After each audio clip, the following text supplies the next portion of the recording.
Yo no quiero hacer una conferencia magistral porque yo no sé hacer eso.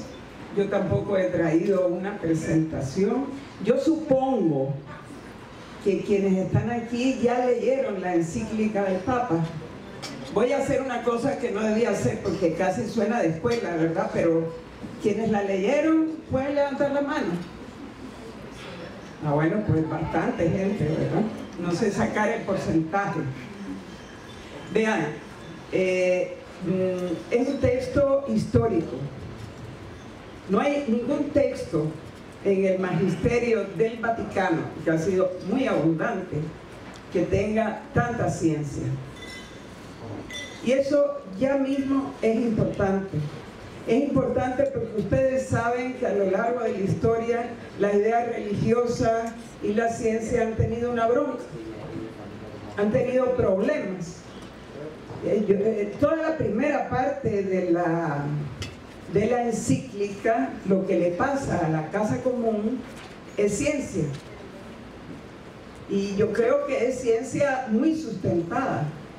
Eso es una novedad histórica y quiero resaltarlo porque todos ustedes, todas me parece, trabajan con gente de base, y en el tema ambiental y en el tema ecológico hay una tendencia bastante general, ojalá que vaya en retroceso, de achacarle a Dios la responsabilidad de los problemas ambientales. Y eso es una de las cosas más sorprendentes de esta encíclica, porque no hay ni el más mínimo signos en este texto que diga que son castigos, pruebas o voluntades de Dios.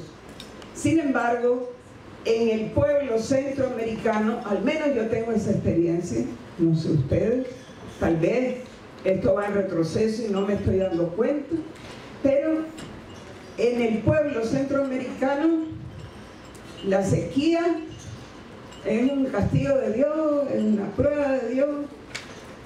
Aquí en Nicaragua el presidente Bolaños hizo rogativas por la lluvia por decreto presidencial. Y nadie respondía frente a eso. No sé si lo recuerdan, en una de las sequías de los años 2000. Se interpretan terremotos, se interpretan erupciones volcánicas como pruebas y de signos de Dios. Es decir, el tema ambiental está totalmente, creo yo, o muy generalizadamente contaminado con ideas de una religión providencialista, incluso mágica, podrían llamarle supersticiosa. Creo que este es uno de los aportes fundamentales de esta encíclica, porque el Papa no se refiere para decir no, sino simplemente lo obvia. Y es muy importante para el trabajo de base. Los datos científicos con que enumera las catástrofes ambientales está basada en la ciencia, y eso yo lo celebro porque me parece que es uno de los caminos para una nueva espiritualidad. Es más, yo diría, al término de leer esta encíclica, ya la he leído varias veces por distintas razones, que no se puede ser o no se puede afirmar una persona ser cristiana sin ser un ambientalista, sin ser un ecólogo, sin tener conciencia ambiental. Es la primera vez que se sintetiza la fe cristiana. Ustedes saben que todas las religiones son hijas de la cultura. Nuestra cultura es cristiana, aunque aquí algunos no sean creyentes, o sean agnósticos, o sean ateas, eso es lo de menos, pero nuestra cultura es cristiana. No se puede sin ser ambientalista, no se puede sin ser ecólogo, no se puede. Eso es lo que dice la encíclica sin decirlo. Desde el punto de vista del magisterio de la Iglesia, una encíclica es el texto más importante que un papa puede escribir.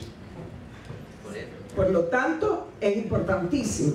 Y el Papa dice claramente al comienzo, esto se une al magisterio social de la Iglesia. Es parte del magisterio social de la Iglesia.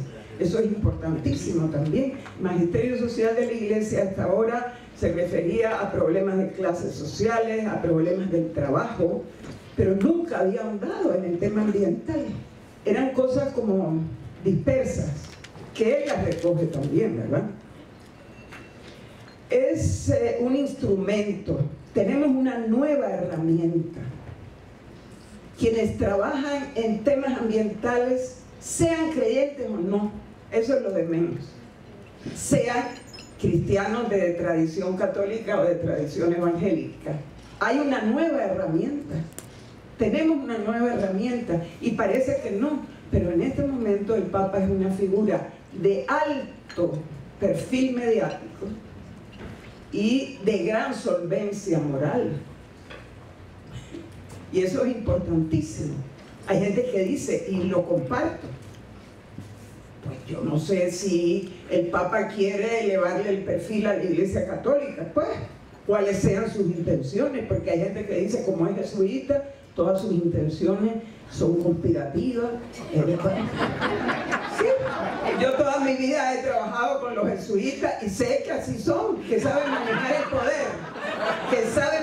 el poder, pero lo que no nos importa si se trata de una maquinación desde el Vaticano para ganarle clientela a la Iglesia o algo más todavía. Es una herramienta. Y es una herramienta en este momento muy necesaria, porque pasa en revista a los líderes políticos, sociales del mundo. Cuesta trabajo. Todos tienen alguna cola, algún lunar, ¿verdad?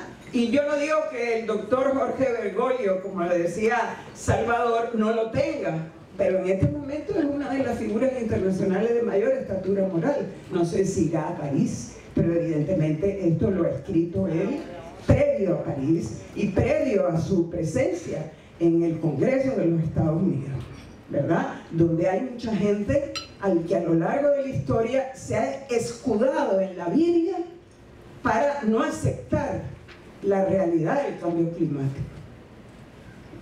El Papa describe en la primera parte de la encíclica un abanico inmenso de desastres ambientales. El principal siempre, el cambio climático. Y ahí realiza una síntesis que desde el punto de vista del magisterio de la Iglesia, pero desde el punto de vista de nuestra mirada al mundo en el que vivimos, es importantísima. Él todo el tiempo está haciendo la lista de los desastres ambientales y está sacando la conclusión de cómo eso afecta a los pobres. Esa síntesis de que el desastre ambiental es un desastre que afecta en primer lugar a los pobres. ¿Y cómo los afecta? Que suba el nivel del mar, que se contaminen las aguas, que se deforesten los bosques. Lo explica científicamente, es bien reiterativo, pero siempre está junto la preocupación por los pobres y la preocupación por la naturaleza. De pensar que una iglesia que nunca ha entrado a fondo a esto, entraba por primera vez con mucha contundencia, pero también con poesía. Porque en la encíclica hay poesía, hay momentos emotivos. Como ven, estoy haciendo un comercial para los que no la leyeron, la lean, porque se pierden una magnífica herramienta de trabajo. Es una herramienta de trabajo, se puede trabajar con ella de muchas formas. Es muy larga. La gente hoy en día no lee, todos son Twitter, eso no cabe en Twitter. No cabe. Son 200 páginas, ¿verdad? Uno dice, bueno, ya esto me lo dijo. Y lo vuelve a decir. Y lo vuelve a decir. Incluso él reconoce. Porque es un texto donde hay informaciones científicas, hay argumentos políticos. Vean, por ejemplo, qué bonito este argumento para alguno de nuestros gobiernos. Respondiendo a intereses electorales, los gobiernos no se exponen fácilmente a poner en riesgo inversiones extranjeras. La miopía de la construcción del poder detiene la integración de la agenda ambiental con mirada amplia en la agenda pública de los gobiernos. La grandeza política se muestra cuando en momentos difíciles se obra por grandes principios y pensando en el bien común a largo plazo. Los intereses electorales de los gobiernos del socialismo del siglo XXI. Los intereses electorales de los gobiernos de la derecha neoliberal. Los intereses electorales que están presentes y que impiden el largo plazo, porque lo electoral siempre es de corto plazo y lo ambiental siempre de largo plazo. Y ahí hay una contradicción fundamental. Entonces, este texto, que tiene informaciones científicas, argumentos políticos, he resaltado el que más me importa, pero también él habla, además de la miopía del poder, de las leyes que son letra muerta, de los niveles de corrupción y falta de institucionalidad que hay en nuestros países. Y aquí mucho hablamos de que estas instituciones, de que estas leyes, de que estos acuerdos, y después sabemos que muchas veces se limpian con ellos, ¿verdad? Y eso es una realidad política, y él lo dice. Él no dice responsabilidad social empresarial, pero sí se refiere a la responsabilidad social empresarial para decir que no sirve. Y a las emisiones de carbono también, que es una manera de maquillar y disimular lo que está pasando. Y repite y aborda el tema por aquí y lo aborda por allá, y uno dice, ya esto lo leí, pero lo estoy leyendo de otra forma. Y los ejes que atraviesan toda la encíclica es, y este es fundamental, la íntima relación que hay entre los pobres y la fragilidad del planeta. El grito de la casa común se une al grito de los pobres de la tierra. Quienes somos más canosos o canosas, recordaremos la importancia que la teología de la liberación tuvo en América Latina para que la gente se organizara, para que cometiera enormes errores, pero para que también hubiera grandes avances en la religión. Ahí había opción preferencial por los pobres. Él recupera la opción preferencial por los pobres para vincularla a los desastres ambientales. Eso es un enorme aporte, porque la teología de la liberación nunca tomó en cuenta el tema ambiental, no podía. Era un tiempo de tortura, ejecuciones extrajudiciales, conflictos, guerras civiles. Tal vez no podía o no sabíamos. Claro, el Papa, y aquí digo, porque yo no soy papólatra, aunque soy de la tradición católica, y no quisiera decir, ay, el Papa es lo máximo. Tiene un enorme vacío. Él no tiene ninguna perspectiva de género en esta... Nada, pero ni lenguaje inclusivo tiene. Siendo así que sabemos que el cuidado es una de las cosas que a las mujeres, por cultura, se nos ha encomendado, se nos ha exigido y se nos ha pedido. Él no reflexiona ni en una línea de lo que hoy se conoce como la economía del cuidado. Pero no importa, porque es difícil. Un hombre de casi 80 años, de la institución más machista que existe en Occidente, y la más monárquica que existe en Occidente, ¿cómo le podemos pedir eso? Eso es trabajo de las mujeres. Pero en el tema central, que fue el tema de la teología de la liberación, que es la opción por los pobres, él hace ese vínculo, y ese vínculo es una novedad que hay que agradecer. Otra de los ejes que atraviesa toda la encíclica dice que es la convicción de que en el mundo todo está conectado. Eso en teología es un terremoto, 10 Richter. ¿Por qué? Porque todavía hay gente que niega la ley de la evolución. El Papa no menciona la ley de la evolución ni entra a ese conflicto, que ha sido un conflicto que ha durado, que se mantiene, que se propagandiza, que existe en la mente de universitarios nuestros. Lo he comprobado una y otra vez. Adán y Eva existieron, y la ley de la evolución no es verdad, es una teoría. como muchas otras. El Papa dice que todos estamos conectados, que nuestros genes los compartimos con los seres vivos, que perder una especie es como si un ser humano estuviera mutilado. El Papa habla del espacio y del tiempo como puede hablar alguien desde la ciencia. El Papa habla esa conexión, interconexión, interrelación de todo lo que existe en una novedad teológica. No tiene que decir evolución, está hablando como un evolucionista. Y eso es tremendo. Y eso hay que sacarle más punta a ese lápiz, hay que sacarle más jugo a ese limón. Porque eso no está asentado en nuestras poblaciones. Nuestras poblaciones todavía tienen una imagen del mundo que es medieval, que es un arriba y un abajo, y aquí gobierna Dios, y viene el trueno, viene el rayo, viene la sequía, viene el terremoto, y se predica que es un castigo.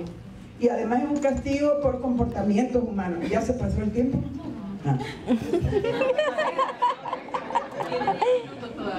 10 minutos. Bueno, la encíclica es una encíclica política. Aquí no aparece ni una sola vez la palabra capitalismo.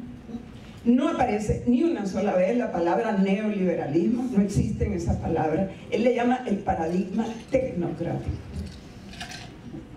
Es decir, resolverlo todo por la técnica y la ciencia. De ahí vendrán todas las soluciones. Y ahí es donde mete algo importante que desde el punto de vista religioso, y ahí pues quienes no lo sientan así, reflexionemos sobre eso, porque a mí, que soy medio hereje o así me llaman, me hizo reflexionar.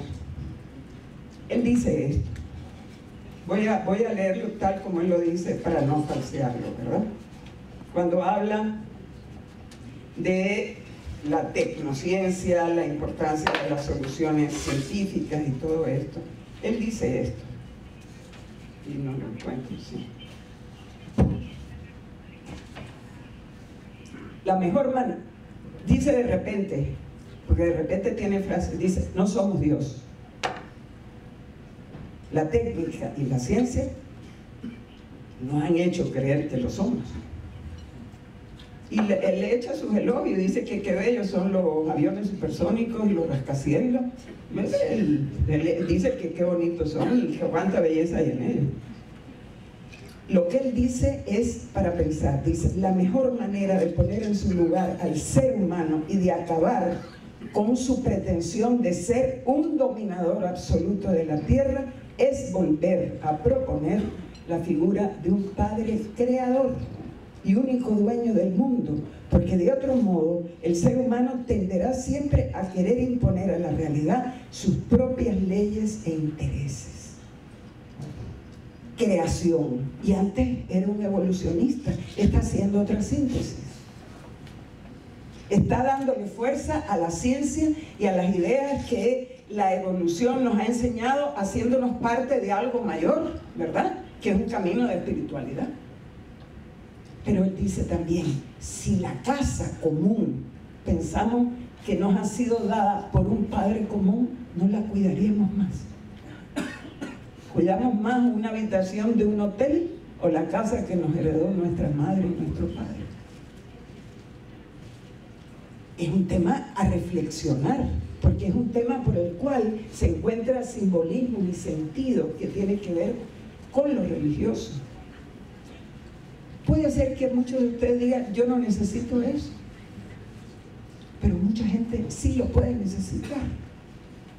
En estos tiempos de una tecnología y de una mercantilización tan grande, no es solo la casa común, sino padre común, y yo diría madre común, ¿verdad? Porque que Dios es varón, eso es una equivocación tremenda que se nos ha vendido y que la hemos comprado. Dios no es varón, ni es mujer. Tiene todos los colores, todos los rostros, todos los sexos, todo está en él. Es todos los pájaros, todos los árboles, todo. Por lo tanto, no es un varón, pero nos lo imaginamos como varón. La cultura lo hizo varón, ¿verdad? Pero bueno, padre, madre, la casa común, el padre común, la madre común. El Papa propone que volvamos a esa idea para cuidar mejor. No para recibir castigo, aquí no hay nada de castigo. Aquí no hay nada de dominio. Incluso relee el Génesis, que nos dijo que domináramos la tierra. Y dice, es una mala traducción. No somos dominadores, ni amos ni señores, somos administradores responsables. Puchica, eso para la gente es muy importante insistirle en eso. La palabra que más repite la encíclica es responsabilidad. Me puse a contarlo. Es la palabra más repetida en la encíclica. La religión tradicional nos desresponsabiliza. El diablo se me metió. Si yo hago diablura es que el diablo se me metió. Yo qué sé, ¿verdad? Uno que se emborracha todos los días y le da una epilepsia o le da esto, le traen para que le saquen el demonio de encima. No, es otra cosa, ¿verdad? Pero nosotros vivimos, la gente, tal vez ustedes no, pero la gente en nuestros países vive en un mundo de diablos, ángeles, dioses y una especie de parálisis, ¿verdad? No hay responsabilidad. El Papa está todo el tiempo diciendo que somos responsables. Su mensaje es dramático, lo dice así. Esta es una reflexión dramática y esperanzada, porque dice desde el comienzo que estamos a tiempo de cambiar de rumbo, que todavía hay tiempo de cambiar de rumbo. Le hace unas críticas a las conferencias climáticas, esta tremenda, ¿verdad? Le debe haber caído muy mal porque él dice que no han servido para nada, ¿verdad? Y es cierto que no han servido para nada, pero hay poca gente con la autoridad moral de él para decirlo. Por eso yo quisiera que fuera a París a decir eso, que fuera a París a decir eso. Él se refiere a las actitudes que obstruyen los caminos de la solución, porque ustedes han hablado aquí de propuestas. Dicen que van de la negación del problema a la indiferencia. La resignación es una actitud que viene de la religión tradicional. Dios proveerá. Dejémoselo a Dios. Hablas de la sequía, a ver qué Dios nos dice. Viene el terremoto, por algo vino. Dios nos está avisando. Es decir, la ignorancia científica se mezcla con la religiosidad tradicional para producir parálisis, pasividad, indolencia, resignación. Resignación que él dice que es cómoda, o la confianza. Esta es otra actitud que obstruye la solución, la confianza ciega en las soluciones técnicas. Cuando él habla del paradigma tecnocrático, que no menciona como capitalismo, es una de las partes mejores de la encíclica, que deberíamos de sacarle jugo completamente a eso, porque no solo habla de los poderes políticos, no utiliza mucho palabras cargadas de ideología, sino también del consumismo. Las reflexiones sobre el consumismo son extraordinariamente importantes, porque él habla de los países ricos, ¿verdad? Pero también de las minorías ricas en los países pobres, que eso a veces se nos olvida. El nivel de vida de mucha gente en nuestros países de Centroamérica es lujoso que el de las clases medias de los países ricos. No es cierto. Y esas desigualdades están vinculadas. Entonces ¿qué ha hecho? El desastre ambiental como un desastre para los pobres, los más afectados, los primeros afectados, dice que los responsables de los desastres ambientales viven también un desastre moral, y les echa es un golpe al hígado, ¿no? Es un golpe al hígado de los petroleros, de los empresarios, de los gobernantes. Por eso un tipo que es tan popular o incidente en Fox News dijo que era el hombre más peligroso del planeta, el Papa Francisco. ¿Por qué? Porque está hablando de los intereses creados de mayor poder en este mundo, ¿verdad? Está tocando a los petroleros. Él habla de energías renovables, él habla de las responsabilidades compartidas pero diferenciadas, todo eso que ustedes han hablado. Él dice, y eso Salvador lo dejó de decir porque lo iba a decir yo, que eso es muy interesante también. Él habla, llega a decir que el derecho al agua es el derecho que garantiza todos los derechos humanos. Sin el derecho al agua, él habla del agua segura, ¿verdad? No el agua con arsénico, y no del agua contaminada. Él dice que el derecho al agua es el derecho que garantiza todos los derechos humanos. Al agua es, de todos los elementos, el que le dedica más párrafos, por la importancia enorme que el agua tiene para que podamos vivir y para que podamos sobrevivir. Entonces, yo les exhortaría a que la leyeran, a que la disfrutaran, a que la subrayaran. Yo decía, pero cuántas cosas tengo que subrayar yo aquí, ¿verdad?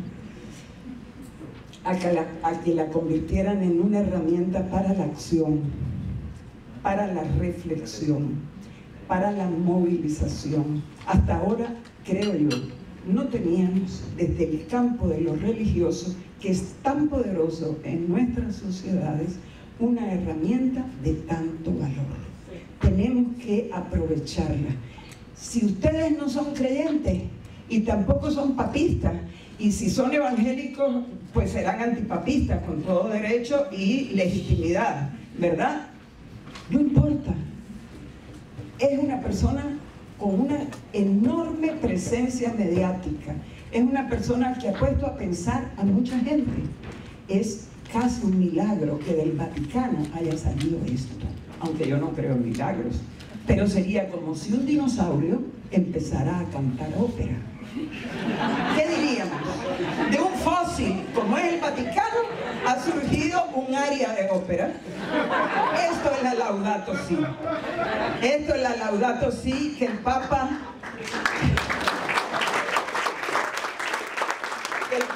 la dedica desde su título al santo católico más popular que existe, al patrón de los ambientalistas, a Francisco de Asís, que hablaba con los pájaros y los peces, que le cantó al sol y a la luna cuando la ignorancia científica era tan enorme en ese siglo XIII, ¿verdad?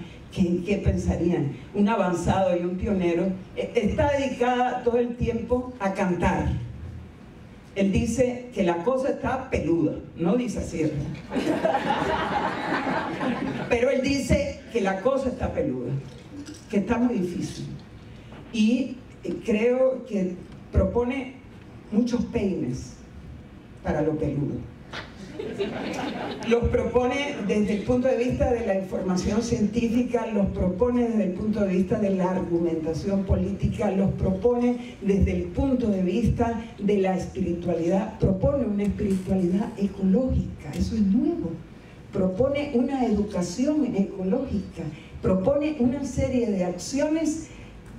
Hemos estado hablando de estos años y ahora viene como ese sello y ese refrendo, ¿verdad? Entonces creo que la tarea es tan urgente, el tiempo es tan breve, el desafío es tan enorme. No debemos dividirnos diciendo si vino del Papa, si no vino del Papa, si soy evangélico, si soy católico, si yo soy ateo. No, es igual, utilicemos esa herramienta, es necesario. Yo creo que, como él dijo, y espero, este texto lo dirijo a cada persona que habita el planeta, a ustedes. Gracias. Momentos muy emotivos, muy inteligentes, muy útiles para, por ejemplo, volantear, ¿verdad? Yo creo que las conferencias episcopales de América Latina, de Centroamérica, que es donde estamos, no van a hacerle demasiado swing a esta encíclica. Miren, hemos vivido en la Iglesia Católica, yo soy de tradición católica, ¿verdad? Y por eso conozco más la Iglesia Católica, puede haber aquí hermanas y hermanos evangélicos. pero entenderemos todo, ¿verdad? Hemos vivido en la Iglesia Católica 35 años de dos pontificados que no se parecen al actual.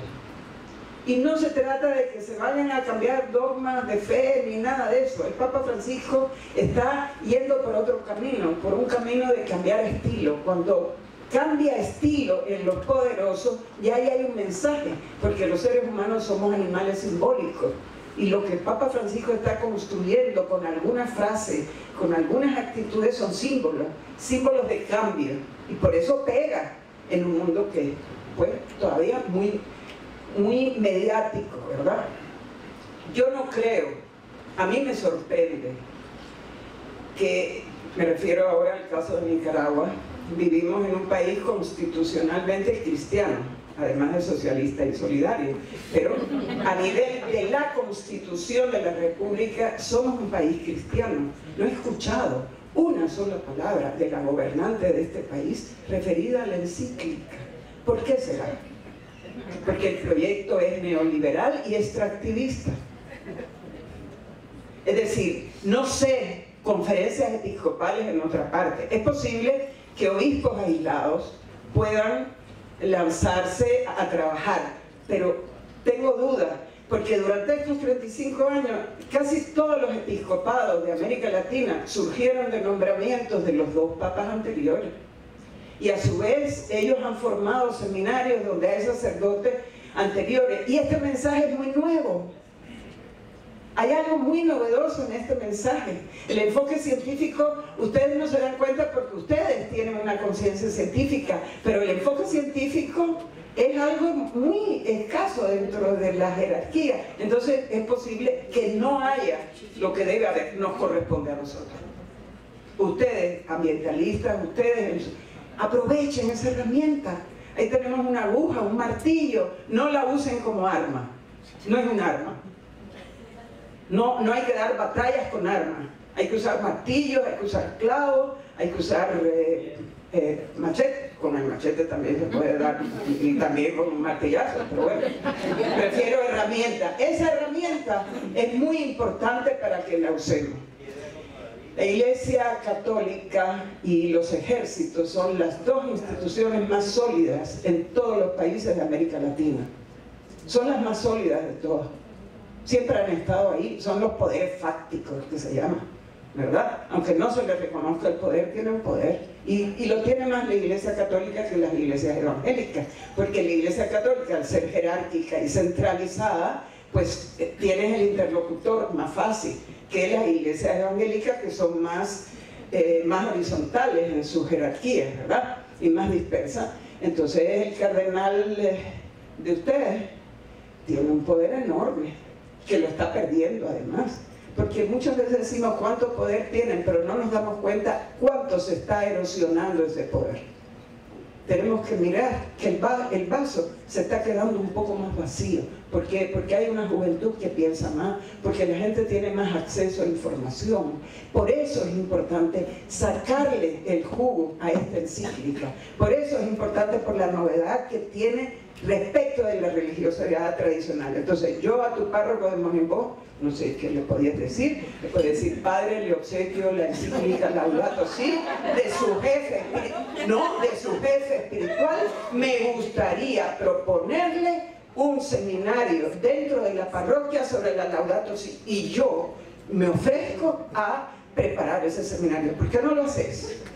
El Centro Humboldt, que suena importante, el Centro Humboldt convoca en la parroquia de la Asunción de Monimbo a un comentario sobre la Laudato Si. Díselo al párroco. Es su jefe, ellos son verticales, ¿verdad? Es su jefe, es el Papa. Saquémosle provecho a eso, andate en eso.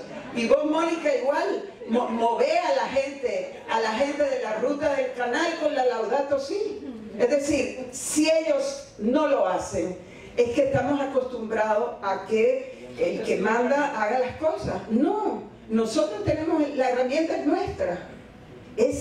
Yo creo que eso es lo que nos debe de llenar de alegría para celebrar. Movámonos con esto. pongámoslo en una situación que no te puedan decir que no, porque es del Papa.